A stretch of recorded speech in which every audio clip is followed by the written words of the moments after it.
Tuzla Brain Week je projekat Studentskog vijeća Medicinskog fakulteta koji se već 6. godinu održava u Tuzli uz podršku fondacija iz naše zemlje i svijeta. Ovogodišnja manifestacija traje do 17. marta, a glavna tema je neuroplastičnost mozga. Cilj projekta je unapređenje zdravlja i naučne misli putem aktivnog angažmana cjelokupne zajednice. Mozak je i dalje maestro svih organa i, da kažemo, jedan vodeći dirigent upravljanju organizma, koliko god to neko htio prihvatiti ili ne, i svakako da razgovarati o mozgu je vrlo bitno.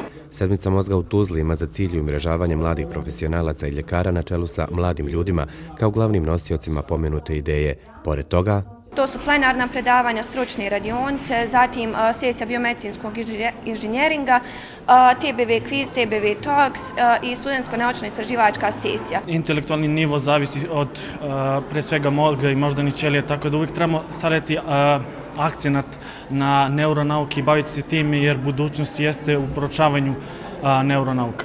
Pored učesnika iz Bosne i Hercegovine i regiona, ovogodišnja sedmica mozga u Tuzli je okupila sudionike iz Češke, Austrije, Njemačke, Turske i Grčke.